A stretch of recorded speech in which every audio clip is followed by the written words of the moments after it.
Hi hello ನಮಸ್ಕಾರ ಸ್ನೇಹಿತರೆ, welcome back to my channel. ಇವತ್ತಿನ ವಿಡಿಯೋದಲ್ಲಿ ಮುರ್ಲಹಣ್ಣಿಂದ ಮಾಡೋ ಕೋಕಮ್ ಸಿರಪ್ ಹೆಂಗೆ ಮಾಡೋದು ಹೇಳಿ ನೋಡುವ. ಮೊದಲೆಲ್ಲ ನಮ್ಮ ಹಳ್ಳಿ ಬದಿಗೆ ಈ ಮುರ್ಲಹಣ್ಣಿಂದ ಈ ಕೋಕಮ್ ಸಿರಪ್ ಮಾಡಿಟ್ಕೊಳ್ಳೋದು ಎಲ್ಲರ ಮನೇಲೂ ಮಾಡ್ತಿದ್ರು. ಆದರೆ ಈಗೀಗ ಅಷ್ಟೆಲ್ಲ ಮಾಡೋದಿಲ್ಲ. ಆದರೆ ಈ ಮುರ್ಲಹಣ್ಣಿನ ಸಿರಪ್ ಮಾತ್ರ ಜೀವಕ್ಕೆ ಸಿಕ್ಕಾಪಟ್ಟಿ ತಂಪು. ಈ ಸಿರಪ್ ಮಾಡಿಟ್ಕೊಂಡು ಬೇಸಿಗೆಯಲ್ಲಿ ಒಂದೊಂದು ಚಮಚ ಹಾಕ್ಕೊಂಡು ಶರ್ಬತ್ ಮಾಡ್ಕೊಂಡು ಕುಡಿತಿದ್ರೆ ಪಿತ್ತನೂ ಆಗೋದಿಲ್ಲ, ಎಂತನೂ ಆಗೋದಿಲ್ಲ. ಅಷ್ಟು ಒಳ್ಳೇದು ಇದು ಜೀವಕ್ಕೆ. ಈ ಸಲ ಅಂತೂ ಈ ಮುರುಗಲ ಬೆಳೆ ಭಯಂಕರ. ಕೊಯ್ದು ಮಾಡೋರ್ಗೆ ಪುರ್ಸೊತ್ತಿಲ್ಲ, ಅಷ್ಟು ಮುರ್ಲಹಣ್ಣಾಗಿತ್ತು ಈ ಸಲ. ನಾವೊಂದು ಸ್ವಲ್ಪ ಕೊಯ್ಕ ಬಂದ್ಕೊಂಡು ಒಂದು ಸ್ವಲ್ಪ ನಿಮಗೆ ತೋರಿಸುವ ಹೆಂಗೆ ಮಾಡೋದು, ಈ ರಸ ತೆಗೆದು ಇಟ್ಕೊಳ್ಳೋದು, ಸ್ಟೋರ್ ಮಾಡೋದು ಹೆಂಗೆ ಅಂತೇಳಿ ತೋರಿಸುವ ಹೇಳಿ ಒಂದು ಸ್ವಲ್ಪ ಕೊಯ್ಕೊಂಡು ಬಂದ್ಕೊಂಡು ಮಾಡಿದೆ ಕೋಕಮ್ ಸಿರಪ್ಪು. ಬನ್ನಿ ನೋಡುವ ಹೆಂಗೆ ಮಾಡೋದು ಹೇಳಿ. ನಾವೊಂದು 50ರಿಂದ 60 ಮುರ್ಲಹಣ್ಣು ಕೊಯ್ಕೊಂಡು ಬಂದ್ರೇನ. ನಾವೆಲ್ಲ ಇದಕ್ಕೆ ಮುರ್ಲಹಣ್ಣು ಹೇಳೋದು, ಪುನರ್ಪುಳಿ ಹಣ್ಣು ಅಂತಲೂ ಹೇಳ್ತರು ಇದಕ್ಕೆ. ನಿಮ್ಮ ಬದಿಗೆಲ್ಲ ಇದಕ್ಕೆ ಎಂಥ ಹೆಸರದೆ ಅಂತೇಳಿ ಕಮೆಂಟ್ ಮಾಡಿ ಹೇಳಿ ಫ್ರೆಂಡ್ಸ್. ಕೊಯ್ಕೊಂಡು ಬಂದು ಹಣ್ಣೆಲ್ಲ ಒಂದು ಸಲ ಬುಟ್ಟಿಲಿ ಹಾಕ್ಕೊಂಡು ಚಲೋ ನೀರಲ್ಲಿ ಚಂದ ಮಾಡಿ ಸ್ವಲ್ಪ ತೊಳೆಯೋದು.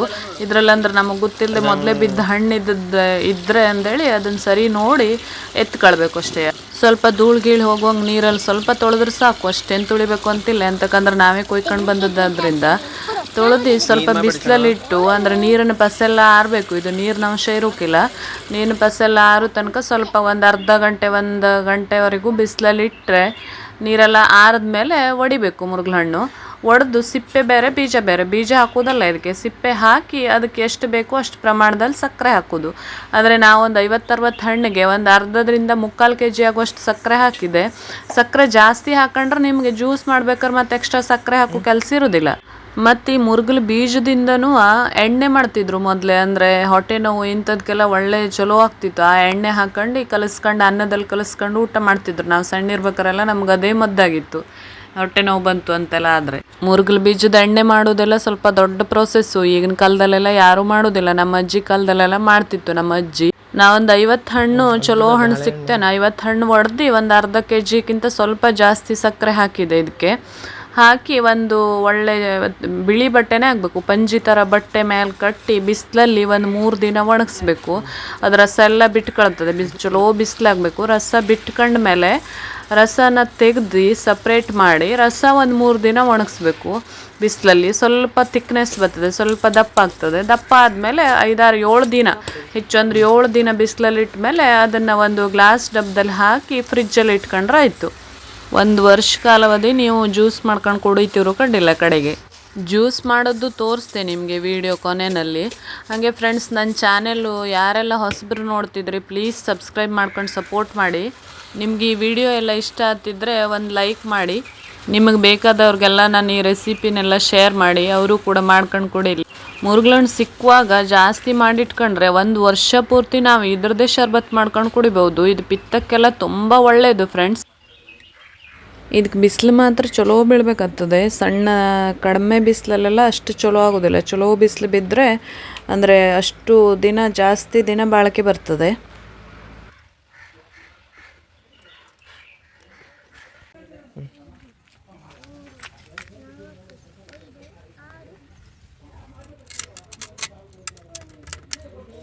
ಮತ್ತೊಂದು 2 ದಿನ ಇಡಬೇಕು ಇದು, ಅಂದ್ರು ಸ್ವಲ್ಪ ದಪ್ಪ ಆಗುತ್ತೆ.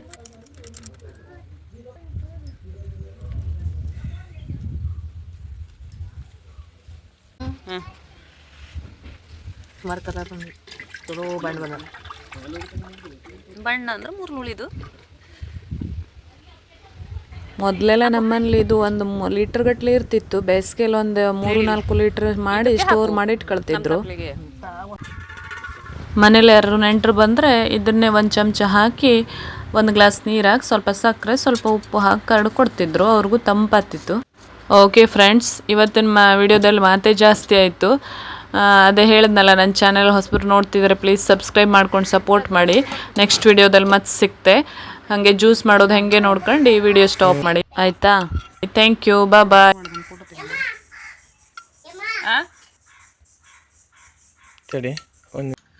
ಕಾಮಕಸ್ತೂರಿ ಬೀಜ ಹಾಕು, 1 ಚಮಚ ಸಾಕು ಮಗ. ಸಕ್ಕರೆ ಹಾಕದೆ ಜ್ಯೂಸು. ಹಾಕು.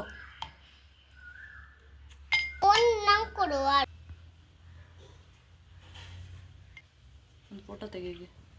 ಚಮಚ ಎಲ್ಲ ಬರೋದಿಲ್ಲ.